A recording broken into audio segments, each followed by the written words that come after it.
హైదరాబాద్ బండ్లగూడలోని battle fields football గ్రౌండ్లో ప్రతిష్టాత్మకంగా నిర్వహించిన Telangana open mixed martial arts పోటీలను Telangana association of mixed martial arts వారు తేదీ 31/5/2025 నుండి 2/6/2025 హైదరాబాద్లో నిర్వహించారు.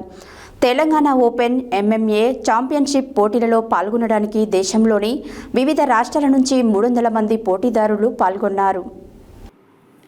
హైదరాబాద్ బండ్లగూడలోని బాటిల్ ఫీల్డ్స్ ఫుట్బాల్ గ్రౌండ్లో ప్రతిష్టాత్మకంగా నిర్వహించిన Telangana open mixed martial arts పోటీలను Telangana association of mixed martial arts వారు తేదీ 31/5/2025 నుండి 2వ తారీఖు 6వ నెల హైదరాబాద్లో నిర్వహించనున్నారు.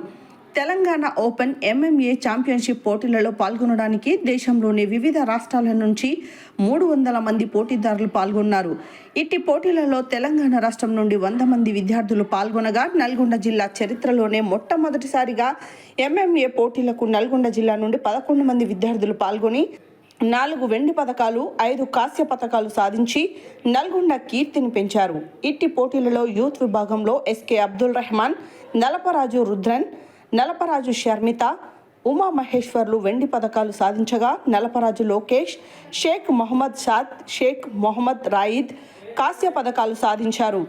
అమెచూర్ విభాగంలో ఉన్న రఘువర్ధన్, రసంశెట్టి బాలాజీ కాంస్య పతకాలు సాధించారు.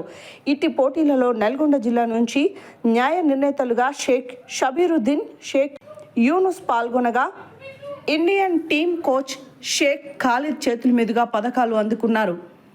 ప్రత్యేకంగా నల్గొండ జిల్లా superintendent of police Sharachandra Pawar పోటీలలో గెలుపొందిన విజేతలను అభినందించారు. నల్గొండ జిల్లా MMA general secretary head coach Shabeeruddin మాట్లాడుతూ ఇంకా విద్యార్థులలోని నైపుణ్యాలను బయటకు తీసి వారిని జాతీయ మరియు అంతర్జాతీయ స్థాయిలో గుర్తింపు తీసుకుని వచ్చే విధంగా శిక్షణ తర్ఫీదు ఇస్తారని ఈ ప్రకటనలో తెలిపారు.